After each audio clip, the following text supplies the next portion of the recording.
Precisando de uma palavra amiga? A equipe de atendimento fraterno do Espiritismo.net conta com colaboradores capacitados para consolar, esclarecer e orientar, à luz da doutrina espírita, todos os que precisam da nossa assistência. O trabalho é realizado ao vivo e também via e-mail. Acesse www.espiritismo.net e saiba mais. Espiritismo.net, gestos de amor que antecipam o futuro.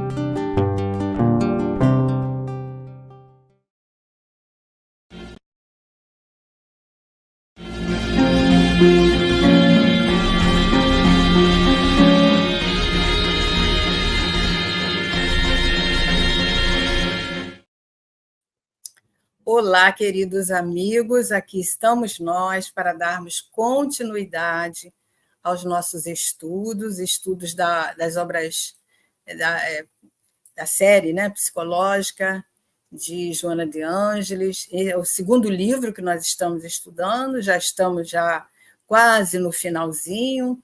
Hoje nós vamos iniciar o capítulo que está situado na parte 8 desse livro, né? Vamos falar do homem perante a consciência. Seja bem-vinda, Patrícia, e todos aqueles que chegarem. Lúcio Flávio está aqui nos dando o apoio na transmissão e somos muito gratos por isso, né? E todos que chegarem são muito bem-vindos. Nosso estudo é interativo, vocês podem estar conversando conosco sobre o tema a hora que desejarem, né? E para preparar os nossos corações, nós separamos aqui uma mensagem da nossa benfeitora, Joana de Ângeles, do livro Vida Feliz, no capítulo 8, onde ela vem falando o seguinte: vive sempre em paz, uma consciência tranquila, que não traz remorsos de atos passados, nem teme ações futuras, gera harmonia. Nada de fora perturba um coração tranquilo, que pulsa ao compasso do dever, retamente cumprido. A paz merece todo o teu esforço para consegui-la. Então, é esse o recadinho da nossa benfeitora para nosso crescimento, nosso aprimoramento, né? Vem nos ajudar na reflexão também. Então, vamos orar, vamos agradecer a Deus essa oportunidade bendita do estudo, agradecendo a Jesus, esse querido amigo, aos falangeiros de Caibar-Schutel, que nos ampara, que nos sustenta nesse trabalho de divulgação da doutrina espírita na internet. Pedimos a intuição para que os nossos pensamentos sejam organizados para trazer aquilo que nós entendemos sobre o tema de hoje, sobre o capítulo de hoje. Graças a Deus que assim possa ser. Muito bem. Então, conforme a gente estava falando, nós vamos dar continuidade aí ao estudo, hoje no capítulo 8, né? Que nós vamos começar esse capítulo. Nós estamos aqui, a oitava parte, né? Joana vai nos trazer hoje o homem perante a consciência. E é muito interessante, é um assunto assim muito, embora seja profundo, porque fala de evolução, ele é muito gostoso da gente estudar, porque a gente vai entendendo melhor sobre nós mesmos, né? Então, Joana nos leva a entender o homem como ser imortal, assim, no sentido geral, representando todos nós, seres espirituais, e nós vamos entendendo, né, através desse estudo e de outros, né, dentro da questão evolutiva, que nós, como espíritos imortais, estamos em construção, estamos em desenvolvimento moral, com o objetivo que nós sabemos, que é chegarmos à plenitude, chegarmos a nos tornar esse homem integral que Joana nos fala, e que Jesus nos convidou, quando ele esteve entre nós, deixando para nós esse chamado, né? Sede perfeitos. Então, ela vai falar da consciência, né? Nesse homem, o homem perante essa consciência, que é um atributo do espírito, e nós vamos, então, entendendo a consciência como essa individualidade que cada um de nós tem, né? Então, vamos em frente, né? Joana vai falar aqui do nascimento da consciência, e ela vem nos concitando ao entendimento diante das nossas experiências, né? As experiências das existências que vão nos proporcionando etapas evolutivas, etapas que pertencem a esse caminhar, a essa caminhada evolutiva, e que nós, através dessas etapas, nós vamos, então, construindo, né, esse homem de bem. Vamos, através do nascimento da consciência, que é o que nós vamos entender hoje, nós vamos construindo esse homem de bem, esse homem integral, que é o nome do nosso livro, né? E que é uma etapa a que todos nós estamos fadados. Atingir a plenitude é o plano de Deus para todos nós. Porém, a gente sabe que a evolução ela é infinita, ela continua, né? Então, estaremos sempre buscando esse crescimento espiritual. E é muito interessante quando nós entendemos esse campo de visão, porque aí nós vamos estar tomando consciência, tomando conhecimento de que somos detentores de potências da alma, como Leon Denis chama, né? Leon Denis nos lembra lá no livro Problema do Ser, o Destino da Dor, que nós estudamos aqui às quintas-feiras, né? Também às 19h30, nós estamos estudando sobre a consciência num ângulo um pouquinho diferente, né? Que ele vem trazendo uma outra questão, mas sempre falando dessa descoberta, desse despertar da consciência. E ele afirma, né, que é uma das potências da alma. Então, quando Joana se refere ao nascimento da consciência, nós subentendemos também que se ela vai nascer, ela vai, né, se ela vai despertar, é porque ela ainda não está pronta, ela não está formada, ela está sendo construída em torno do que nós vamos experienciando. A consciência, pelo menos por parte de alguns, ela está sendo vista dessa forma, enquanto que nós sabemos que nos atrevemos até a dizer que, por parte de muitos, né, ainda não tem essa compreensão, porque muitos vivem a existência num nível de consciência ainda muito primário, né, um nível primitivo. E Joana nos leva a entender sobre essas questões, né? Inclusive, ela fala num outro livro que nós futuramente vamos estudar, que é o Ser Consciente, que a consciência ela tem estágios, níveis, né? De acordo com a condição espiritual de cada espírito encarnado, né? E a gente vai entendendo, então, que essas etapas é uma construção, são etapas que vamos experimentando a cada existência, e vamos também ter outras etapas em existências futuras e assim por diante, né? Por isso que o aprendizado ele é infinito, a evolução é infinita.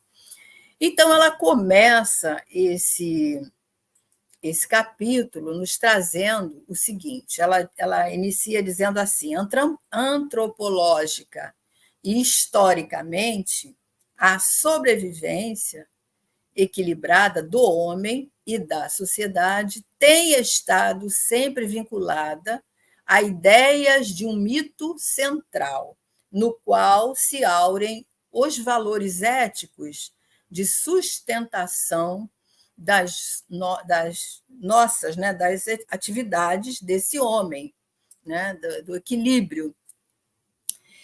E aí a gente colocou até aqui, né, para a gente pensar um pouquinho. Ela fala dos mitos, né, que a sociedade tem estado sempre vinculada a um mito central. O que seria um mito? O que é um mito, né? Nós podemos entender que, no sentido filosófico, nós podemos dizer que os mitos são aquelas histórias, aquelas narrativas trazidas pelos povos mais antigos, por exemplo, os gregos, para explicar os fatos da realidade, os fenômenos da natureza, as origens do mundo, dos seres humanos, enfim, a gente sabe que tem a mitologia, né, que estuda os mitos. Então, essa coisa dos mitos, elas se utilizam de uma simbologia, de personagens, né, que são criados de uma maneira assim sobrenatural, que representam deuses com letra minúscula, heróis. E isso vai nos levando a compreender de uma maneira assim metafórica as questões relacionadas com a vida, né? No senso comum, nós diríamos que o mito pode significar uma crença, valores, né, que foram adquiridos pelos nossos ancestrais ou pelas criaturas que foram acreditando em algo, mas nós podemos até entender que os mitos, de algum momento, eles são tipo um absurdo, algo que não é real, né? Algo que nós às vezes pensamos como podem acreditar nisso, né? Mas tudo isso faz parte ou fez parte da humanidade. Vamos em frente, então. Boa tarde, Angelina Serpa, Cíntia Orozco, acho que é isso. Sejam todas muito bem-vindas. Vocês sabem que o nosso estudo é interativo, podem estar comentando. E se não estiver muito claro, vamos tentar explicar melhor, né? Esse assunto ele é um pouco aparentemente denso, mas não é. É muito gostoso, a gente vai entendendo aos pouquinhos o que Joana quer nos dizer, porque tem um senso, né, uma essência filosófica e psicológica. Então, vamos lá. Então, ela diz que toda vez em que fatores adversos interferem nesses mitos, nessas crenças, desacreditando aquele que sintetiza as suas aspirações, aliás, desacreditando aquele, né, que se inspira nisso, que se baseia nisso, os homens se encaminham para o caos e se agridem e se perturbam, parecendo haver perdido o rumo. Então, o que ela quer dizer? Que a cada passagem do tempo, muitos desses mitos desaparecem. Por exemplo, em algum tempo, o homem acreditou que existia o Deus da colheita, né? Que era responsável por oferecer uma colheita àquele que o adorasse, àquele que o pedisse, em troca até oferecendo algo, né? Que fosse agradável aos olhos desse Deus com letra minúscula. Então, o povo plantava, orava para a sua colheita e aguardava que ela fosse bem farta. Mas a colheita não vinha da forma esperada. Então, as expectativas não eram atendidas, não eram atendidas aquelas necessidades daquele povo sofrido, né, que aguardava. A colheita era tudo para eles. Então, era um momento de fome, de muita necessidade. Então, nesse âmbito, envolve aí a questão da fé, que quando ela como aqui, não deu certo, né, o pedido não foi atendido, aquilo que era tido como uma crença, algo infalível, não foi assim que aconteceu, essa fé vai sendo abalada. Ou seja, não trouxeram resultados, então as pessoas ficam um pouco decepcionadas com isso, né? Então, isso gera o quê? Uma certa incredulidade. Então, não acreditar em algo gera conflitos.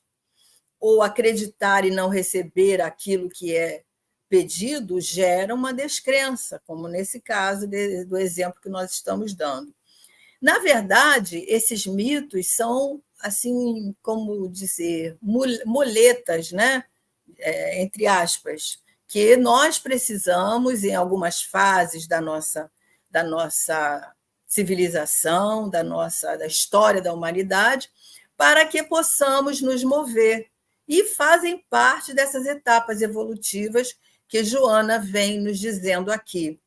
E nós vamos ver mais para frente, nesse capítulo, que o homem ele tem necessidade de acreditar, né, em alguma coisa, mas nós temos a tendência de achar que todos temos que acreditar numa mesma unidade.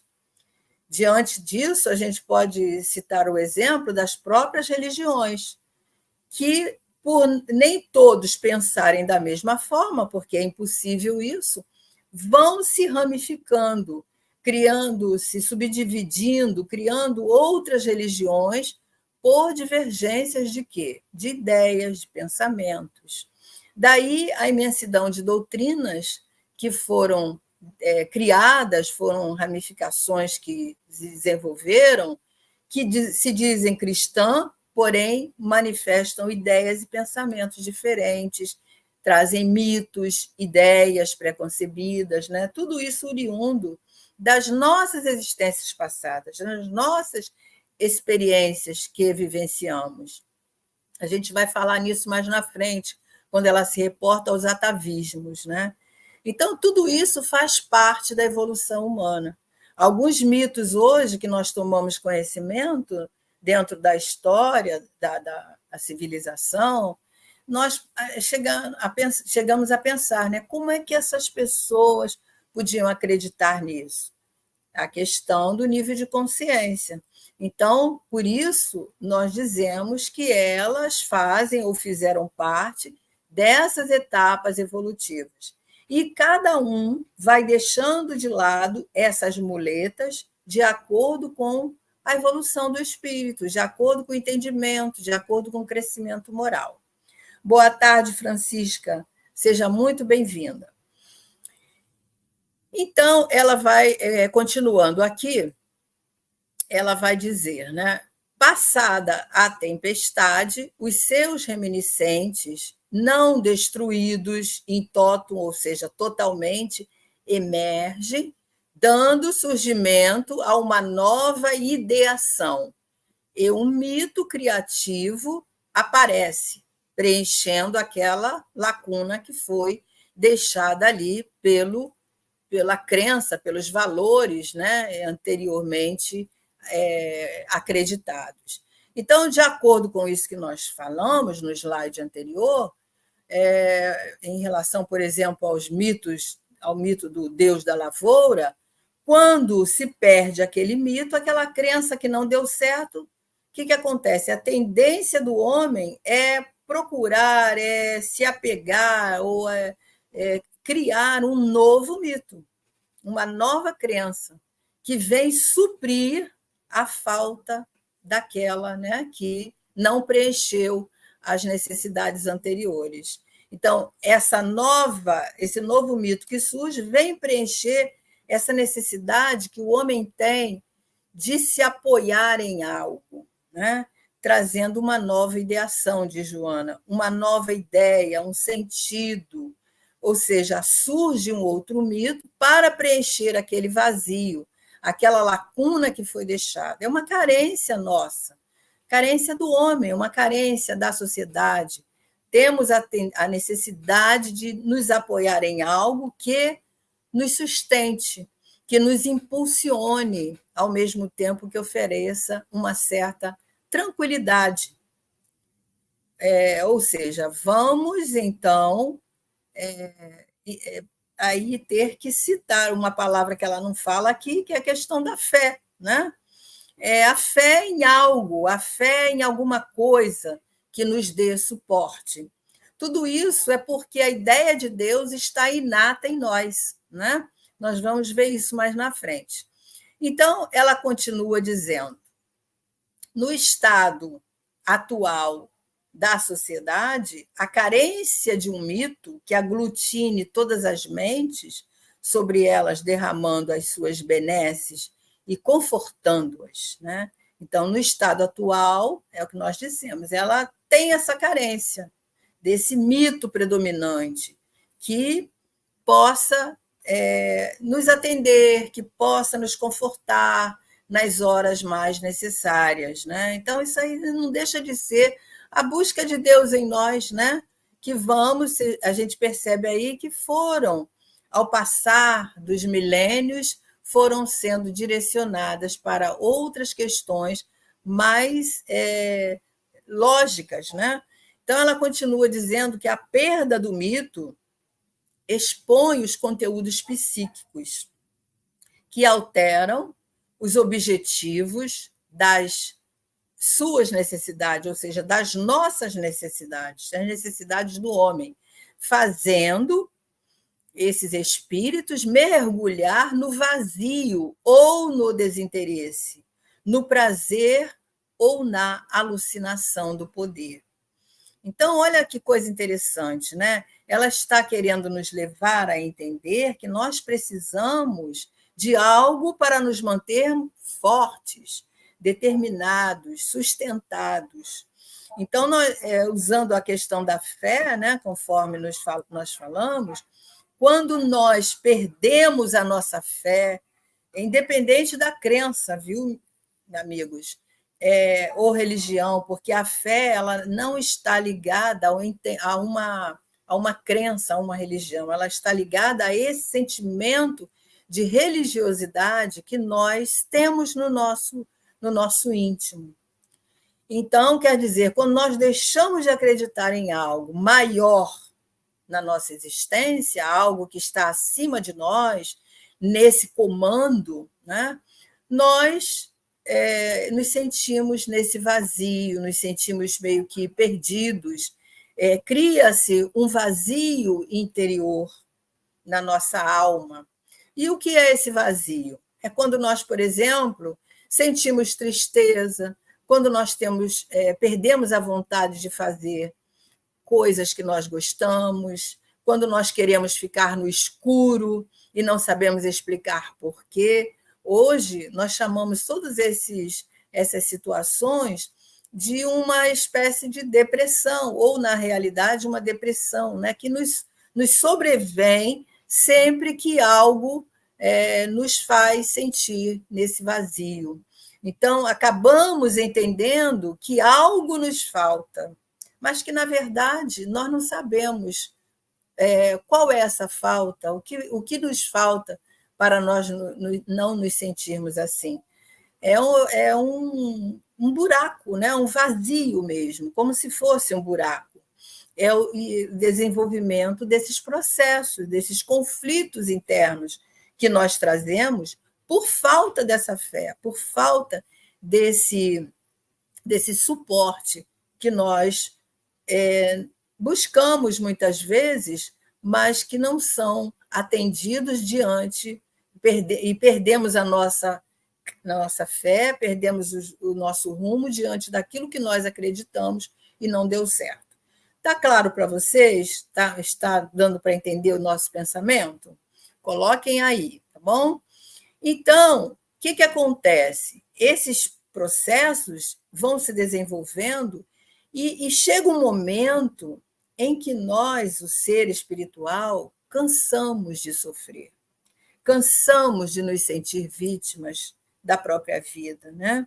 Ou então, um momento onde nós estávamos entendendo que o universo está contra nós, ou que alguém, A, B ou C, não age de forma que nos ajudem, né, a nos influenciando para que tudo de ruim, né, menos bom, aconteça na nossa vida, ou seja, da forma que nós queríamos que acontecesse, né? Isso é um sentimento que vem quando nós, às vezes, dizemos: eu perdi o sentido da vida, eu não vejo por que a finalidade da vida. Então, nos sentimos perdidos. Então, a Joana nos leva a entender, né, que essa sensação de espaço vazio dentro da nossa alma é a força motriz que nos sacode, que nos acorda. Entendem? É como eu, às vezes, costumo dizer assim, que tem um momento na nossa vida, quando nós estamos desatentos, né? Quando nós estamos, vamos dizer, distraídos, em que a vida nos coloca na parede, como se nós agora não tivéssemos mais saída. E aí nós passamos a entender, a enxergar coisas na nossa vida que nós não enxergávamos, passamos a entender questões, ou então queremos entender, né, situações. Esse é o início do despertar da consciência. Então, nós damos esse salto para dentro de nós e nós começamos a ter esse entendimento, né? E é importante nós entendermos que esse ponto que nós chegamos, nós começamos também a entender que as respostas que nós buscamos lá fora de nós, elas estão mesmo dentro de nós. Dentro de nós é que está todas as respostas para esse autoencontro. Mas Joana nos fala, né, também que existem, né, nesse segundo parágrafo aí desse slide, que existem aqueles que, ao perder a fé, a crença, se expõem, né, buscando a fuga de si mesmo, né, que ela chama em outras obras de fugas psicológicas, onde buscamos o quê? A fuga através do prazer, dos vícios, da alucinação do poder, que o poder nos leva a essa superexcitação, da fama, por exemplo, que ela não cita, mas está envolvida, né?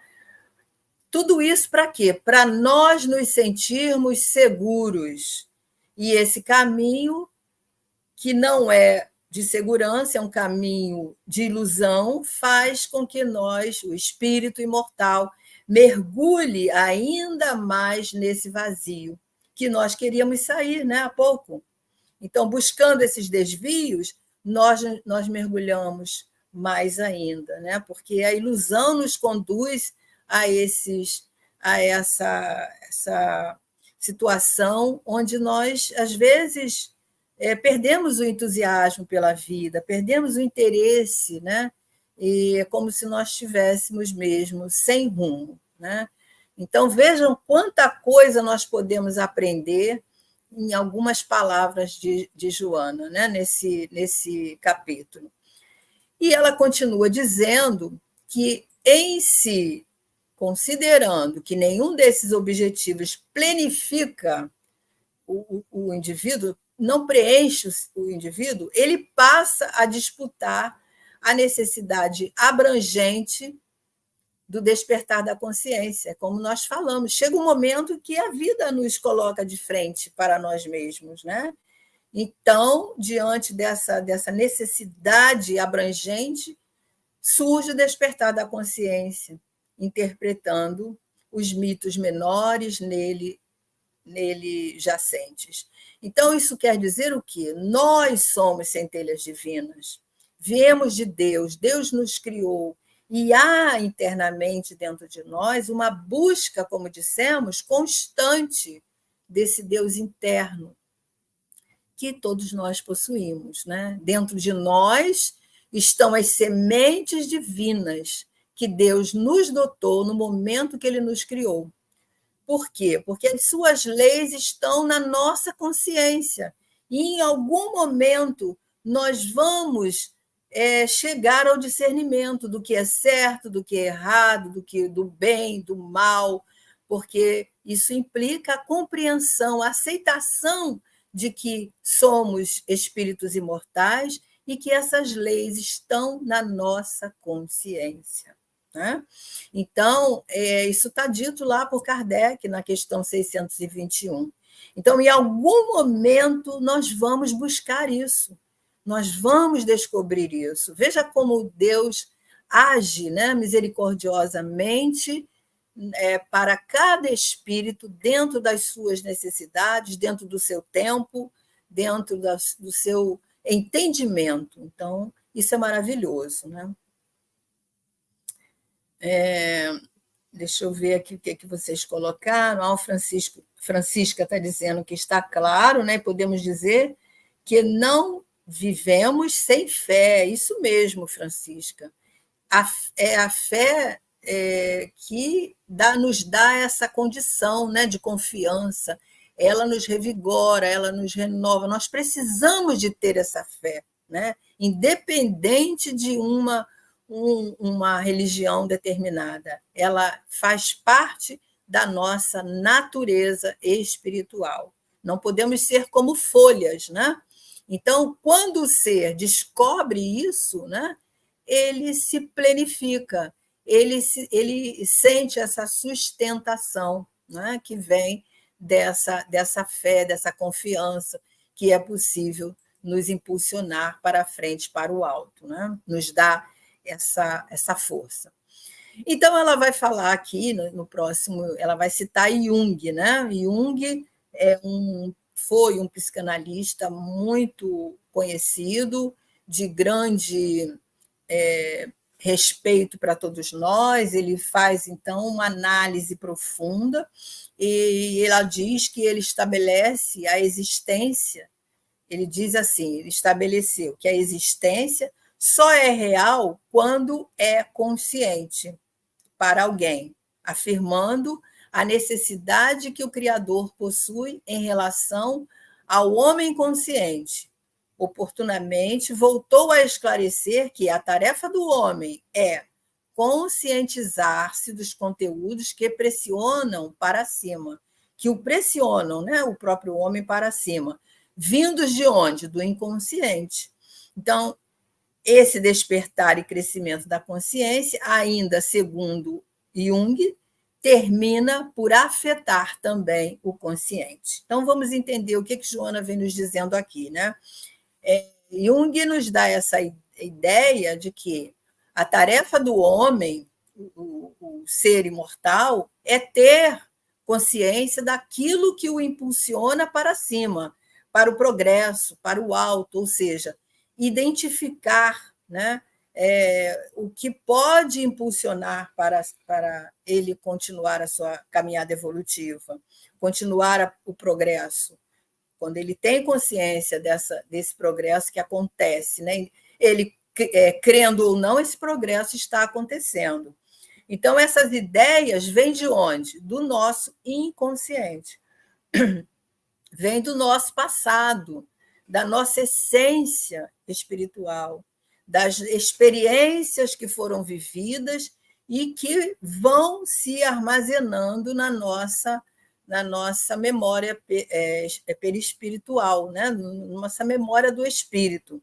Como dissemos, Jung foi um estudioso, né, da psique humana, e ele vem nos falando dessa evolução, com outras palavras, certamente, porque quando encarnado ele não conheceu os fundamentos da doutrina espírita, porém, no mundo espiritual ele adquiriu um entendimento maior, mais amplo, sobre essas questões pertinentes à evolução do ser imortal. A própria Joana de Ângeles nos fala, lá no primeiro livro, quando ela começa a estudar sobre as questões, a fazer o estudo das obras psicológicas que nos traz, ela nos conta que Joana, que ela, né, não me lembro se é ela ou o próprio Divaldo que conta, estudou durante 50 anos no mundo espiritual com Jung. E eles hoje são aliados nesse aprendizado, por isso que ela está sempre citando esse estudioso, esse psicanalista. Então, ela ressalta que ele fala sobre esse processo, que aos poucos vai vindo a nossa consciência através do inconsciente. As próprias experiências que nós vivemos no nosso dia a dia possibilitam que vão surgindo situações que vão nos auxiliar no processo de mudança dessas fases evolutivas que ela nos diz, né? Então, Jung, quando fala aqui, né, que esse despertar e crescimento da consciência termina por afetar também o inconsciente, ele quer dizer que nós, sendo espíritos imortais, não temos no nosso conhecimento ou nosso dispor tudo aquilo que já foi vivenciado, né, nas nossas existências, nas nossas experiências, tudo que nós fizemos, os papéis que nós desempenhamos em outras encarnações. Então, essas reminiscências estão lá, como nós falamos, nos escaninhos da nossa alma, nas caixinhas, como nós gostamos de pensar, né? Que fazem parte lá da memória perispiritual, como o nosso computador, né? Nós temos ali as pastinhas, e lá elas estão arquivadas, como se fosse assim um porão, onde temos ali armazenado um grande arquivo subdividido por essas pastinhas. Então, à medida que vamos trazendo para a consciência esses fragmentos da nossa alma, eles vão sendo o quê? Trabalhados, eles vão sendo equilibrados. Nós vemos isso nos tratamentos espirituais, nos tratamentos de desobsessão, né? Nos tratamentos onde é feito todo esse tratamento, né? Desses espíritos que trazem os seus conflitos, que trazem, e a gente vai vendo ali a mudança, né, desses companheiros. E também nós vemos em nós encarnados o resultado, quando nós passamos por esses tratamentos, vemos através das terapias feitas com profissionais da área da psicologia, os terapeutas, né? Então, à medida que vão sendo trazidos esses conflitos à tona, né, nós vamos tomando consciência da existência deles, vamos alcançando também o equilíbrio. Então, o que acontece aí? Aquele vazio que existia vai deixando de existir, vai entrando numa harmonia, né? Vai trazendo o equilíbrio. Em geral, eles passam a não existir, né? Porque eles vão sendo trabalhados, vão sendo resolvidos e até mesmo curados, né? Ou seja, o inconsciente deixa de sinalizar para nós aquelas sensações desagradáveis ou desconfortáveis que estão presentes no nosso psiquismo, na nossa psique. E passamos, então, libertos disso, né? Vamos passando para uma nova fase evolutiva. Isso é muito misericordioso, né? Nós vermos que a nossa evolução está sempre acompanhada desses cuidados, né? Cuidados que é a misericórdia divina para com o ser imortal, porque, como dissemos no início, Deus quer que sejamos felizes. E Joana, então, vai continuar dizendo que é óbvio que os conteúdos psíquicos emergentes, aqueles que passam, né, a formar a consciência, as contribuições atuais desta vida que nós estamos vivendo agora, vão ser incorporados ao inconsciente. E mais tarde eles vão estar também surgindo em outra existência ou nessa mesmo, os conflitos, né? Quando nós vamos mexendo, né, com esses arquivos, esses conflitos que estão presentes na nossa psique. Então, ela coloca aí essa expressão, é óbvio, né? O que ela quer dizer? Né? Ela diz que o que ela vem querendo que nós entendamos? Que as contribuições atuais da nossa vida presente, ou seja, tudo que nós estamos fazendo agora, vão se incorporar ao nosso inconsciente e mais tarde surgirá, certamente. É por isso que nós ouvimos dizer que nós somos os artífices do nosso futuro. Nós estamos construindo hoje o nosso amanhã. Então, todas as ações que nós praticamos estão sendo gravadas no nosso perispírito. nas nossas memórias perispirituais, as coisas boas e as coisas que não são boas, que nós ainda fazemos ou que nós ainda pensamos em fazer. E muitas dessas ações podem nos levar ao sofrimento, podem nos levar, nos trazer consequências, até mesmo nessa existência ou em outra. Isso é a evolução espiritual, são as nossas escolhas, os nossos erros, os nossos acertos. Tudo isso tem um objetivo, né? Que é o nosso progresso espiritual, nosso aprimoramento, através das reencarnações, que vamos tendo oportunidade de refazer tudo aquilo que, porventura, tenhamos feito, mas entendemos hoje que foi equivocado. Então, nós vamos refazer. Então, é o processo evolutivo do ser imortal. E quando ela diz que todo esse trabalho, né, se torna processo de individuação, é importante que nós entendamos, né, que é a diferença em individualidade e individuação. Ela usa muito essa palavra individuação em diferentes obras, né?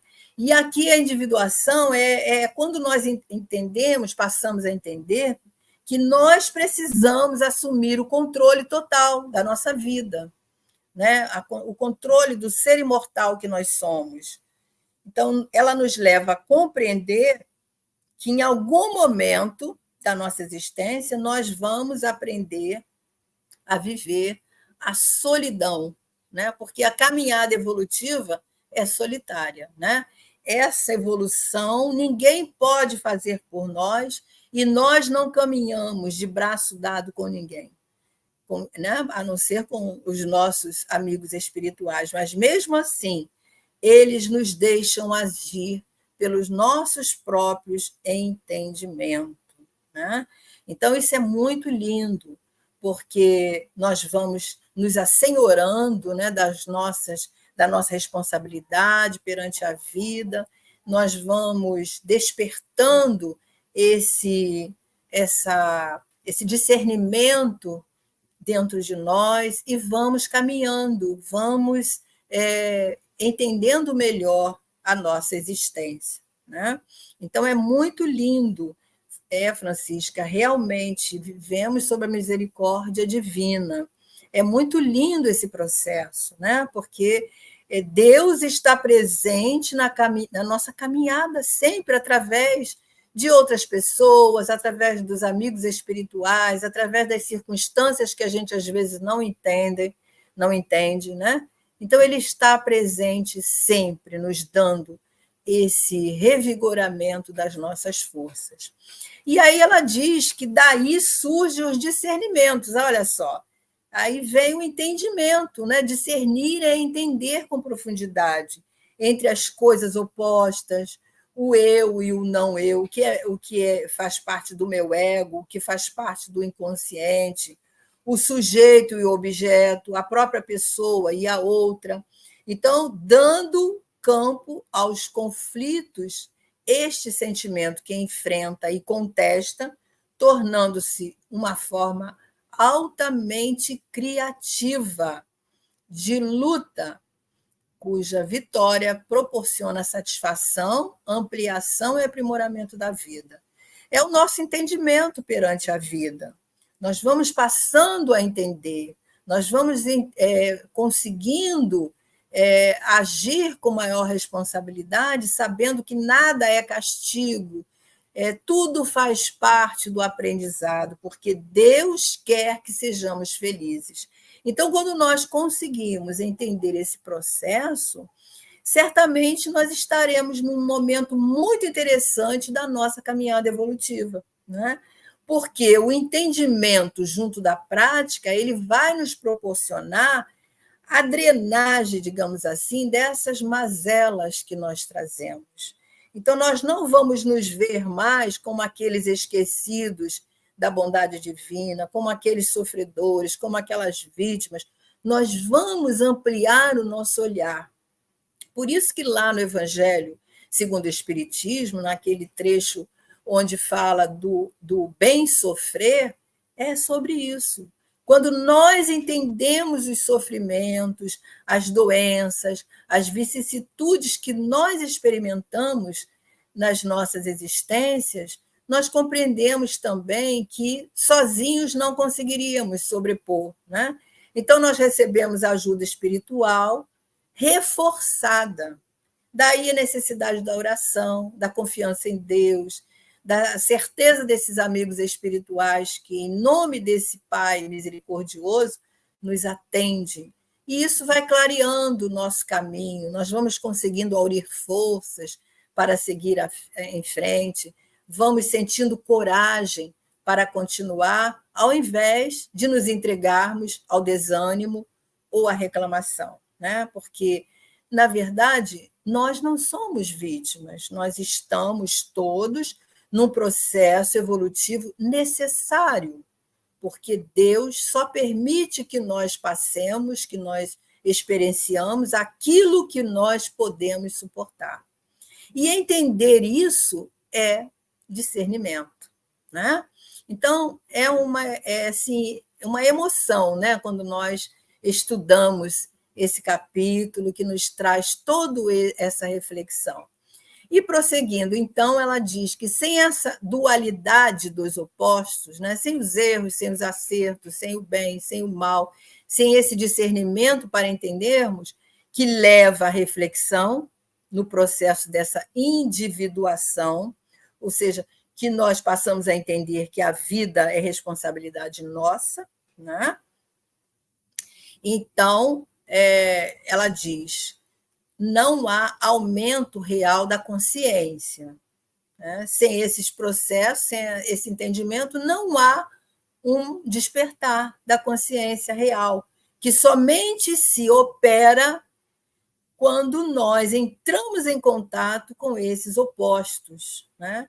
Aprendendo com as nossas experiências, aprendendo com aquilo que nós nos equivocamos, e vamos, assim, absorvendo esses ensinamentos. Já vou ler o que vocês colocaram, né?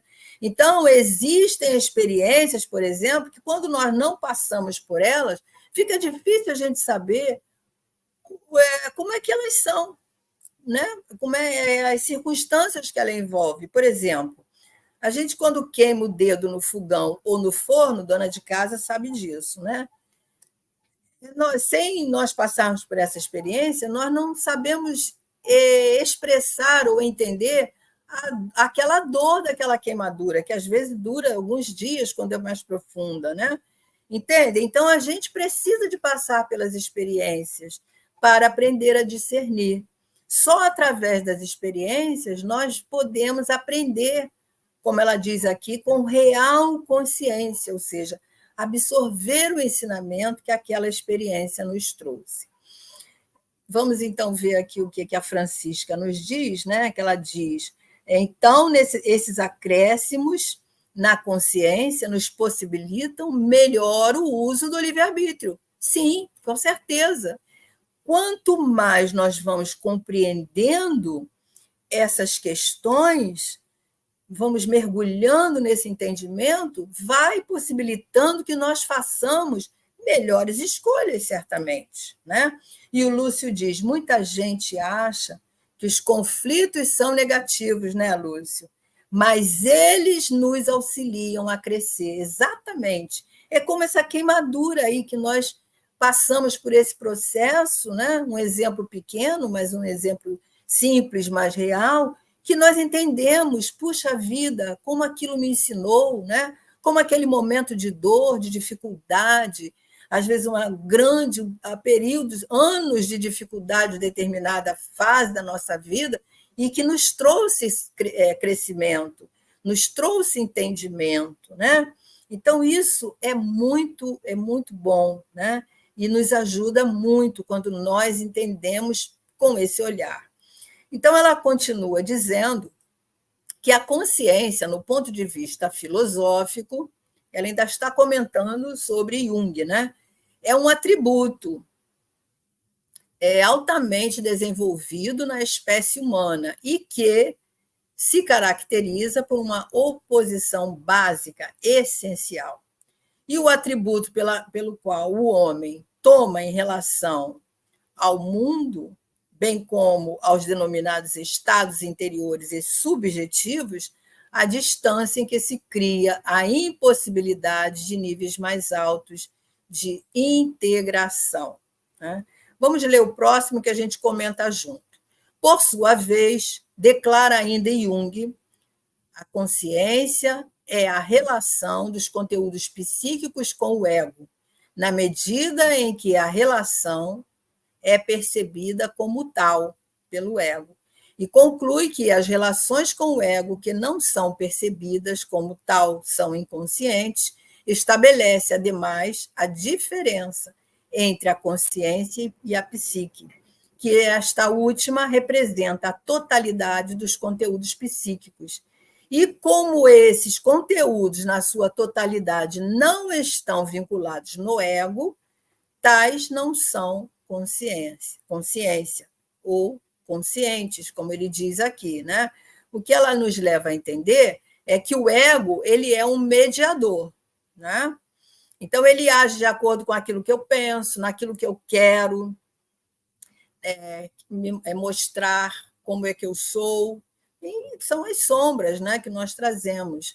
As sombras que Joana fala são as nossas dificuldades íntimas, que todos trazemos. Todos nós temos sombras, sombra e luz, né? Aquilo que nós queremos que os outros vejam em nós.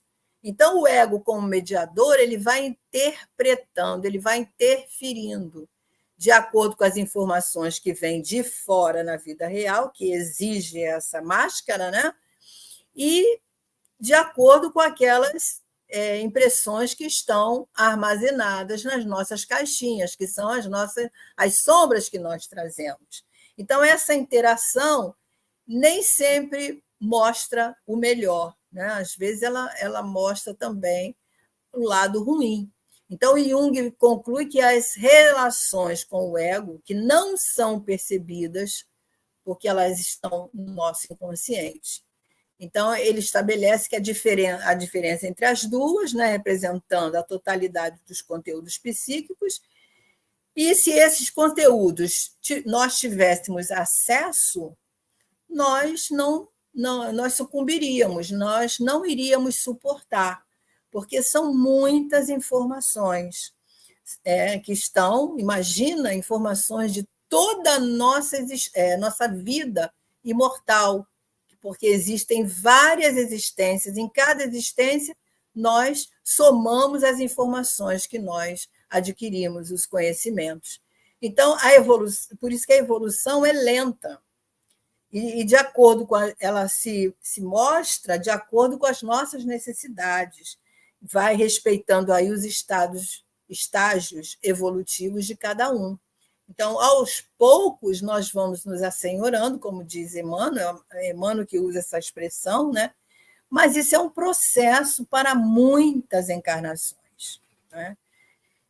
E ela continua dizendo que nos mitos centrais de todos os povos, os opostos formaram a essência das suas crenças, dos seus conteúdos psíquicos, geradores da consciência. Encontramos-los nas religiões da Antiguidade Oriental e, particularmente, no mito da criação, que também é um mito, né? No qual os conflitos da treva e da luz, do bem e do mal são relevantes. Ela continua no outro, vamos ler.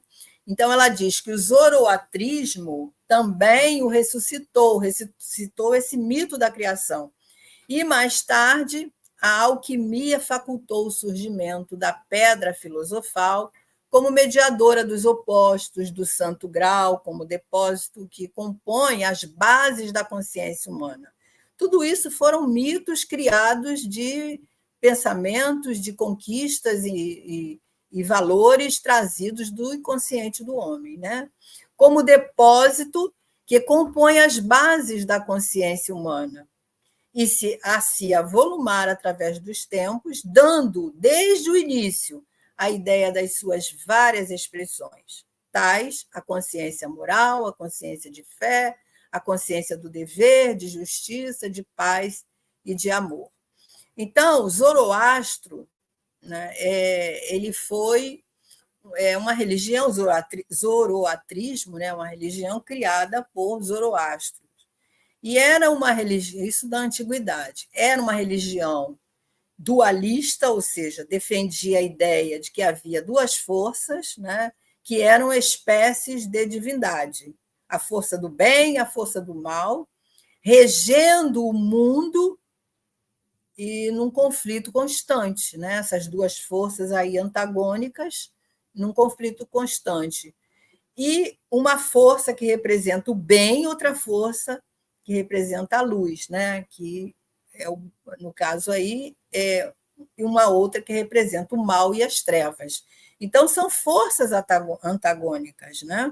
E como nós falamos no início, o ser humano, ao longo do tempo, ele precisou de mitos que ele se utilizou durante a caminhada evolutiva. E aqui Joana nos lembra do mito da criação, que gerou grandes conflitos, que deram origem, por exemplo, a outras religiões, a outras crenças, mas que funcionaram como o depósito, né, que compõe as bases da consciência humana. São fases evolutivas da humanidade, né, que vão se avolumando através dos tempos, desde o início, né, trazendo essas ideias que vão fazendo toda essa construção, culminando nesse aprendizado evolutivo do homem.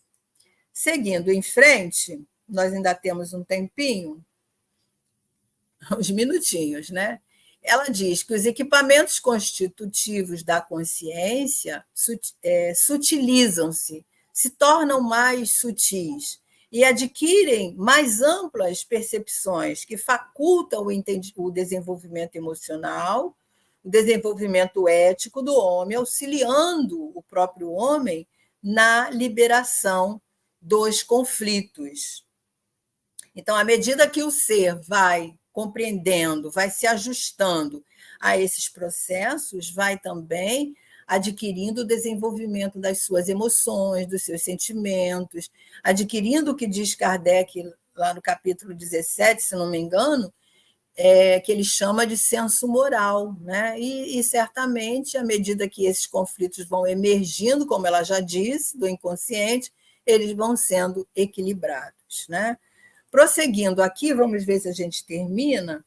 Ela diz que as heranças atávicas que convertem em arquétipos no inconsciente individual e coletivo dizem respeito às realidades do espírito em si mesmo, responsável pelos resíduos psíquicos, que se transformam em conteúdos preponderantes para a formação da consciência. Vamos ler o próximo, né, que a gente já está chegando no nosso tempo. Ele diz, então, o homem deve adquirir o conhecimento para elevar-se do ser bruto, tornando-se o sujeito detentor da consciência. Não lhe bastará conhecer, mas também viver a experiência de ser o objeto conhecido.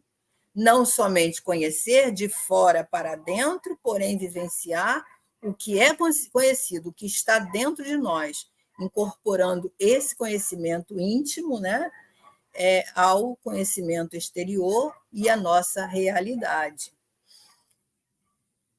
Muito bem. Então, rapidamente comentando isso, são as informações, né, que nós vamos recebendo externa e internamente e que não se não se perdem nas vivências que nós já tivemos. Elas vão somatizando e as futuras vão também se somando a essas. Então, enquanto o ego conhece, o outro passa a ser um objeto detido, conhecido, o que não planifica.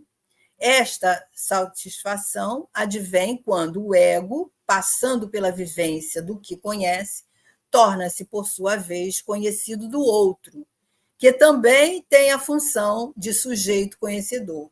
E ela termina dizendo que o ego adquire, desse modo, a consciência autêntica no momento em que o sujeito conhece o objeto conhecido. E, para terminar, e nós, no final, fazemos o comentário, ela diz assim: indispensável nesse jogo, né, de conhecer sendo conhecido, que não se crie uma dependência em relação à pessoa que conhece. A vida saudável é a que decorre da liberdade consciente, capaz de enfrentar os obstáculos e dificuldades que se apresentam no relacionamento humano e na própria individualidade. Essa é a meta que a consciência almeja. Então, esse é o que nós queremos alcançar. Conhecer o que já é conhecido, como é que acontece isso? Né? Quando nós reconhecemos que aquilo que temos de bom, muito nós já temos de bom, muito nós já conquistamos, mas também muito ainda temos para dentro de nós que não são tão bons assim. Isso nos ajuda muito na compreensão do porquê das dificuldades, dos obstáculos que nós vivemos na nossa caminhada, nos dando a grande possibilidade de nós nos esforçarmos para combater isso que nos impede, isso que nos causa obstáculo, né? Que nos impede o caminhar para cima, para o alvo, né? De evoluirmos. E, através dessa compreensão, nós vamos conseguindo nos esforçar cada vez mais para nos tornarmos melhores a cada dia, sem aquela coisa, né, de nós acharmos que não estamos conseguindo nada, que não estamos avançando, que não estamos evoluindo. Nós estamos caminhando, sim, e a passos de acordo com as nossas possibilidades, né? Agora vamos ver o que vocês colocaram aqui, né? A Francisca diz: exato, Lúcio, ela está falando aí, concordando com o Lúcio, sem eles não podemos, sem eles podemos nos incomodar na zona de nos acomodar na zona de conforto. Ela está se referindo aos conflitos que acabam sendo de grande utilidade para nós na nossa caminhada, que o Lúcio falou, né?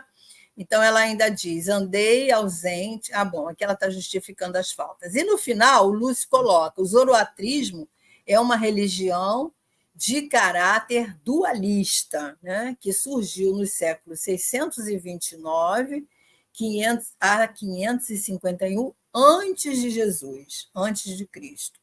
Ainda hoje ele é praticado por algumas populações do Irã e da Índia. Então, existem ainda os adeptos a esses valores, a essas crenças, a esses mitos, e que estão nas fases evolutivas pertinentes a cada espírito imortal. E nós temos que respeitar isso, né? Sabendo que cada um caminha de acordo com a sua condição espiritual. Bem, meus amigos, nós estamos passando já 3 minutinhos do nosso tempo. Esperamos ter sido claros na nossa reflexão e não vamos perder o próximo capítulo, né? Aonde ela vai continuar esse processo aí, vai falar no próximo estudo dos sofrimentos, né? E é muito interessante e vai nos dando um entendimento muito amplo da nossa condição evolutiva, né? Encarnados diante das nossas vicissitudes, das nossas dificuldades, e isso nos impulsiona, né? A caminhar para a frente, na certeza de que vamos chegar um dia ao nosso alvo, que é sermos perfeitos, né? E a evolução, como dissemos, ela é infinita. Que Jesus possa nos abençoar. Vamos, então, à nossa prece, agradecendo a Jesus, aos amigos espirituais, aos companheiros que estiveram aqui conosco, nos dando apoio, nos dando toda essa sustentação que os amigos espirituais nos oferecem no trabalho de divulgação da doutrina espírita. Obrigada, Senhor, que possamos ter um final de tarde agradável, uma semana bem proveitosa, e que essa paz se estenda aos nossos lares e aos corações de cada companheiro que assistir esse vídeo futuramente. Obrigada, Senhor, graças a Deus. Então, queridos amigos, tarefa cumprida, né, do nosso estudo, e esperamos vocês na próxima semana, se Deus quiser, às 16h30, para mais um estudo das obras psicológicas de Joana de Ângeles. Até lá, obrigada, Flávio, obrigada, Angelina, Francisca, Alcione. Fiquem com Deus. Tem a Patrícia também, né, que está aqui em cima, o nomezinho dela. Que Jesus nos abençoe a todos. Até mais, se Deus quiser.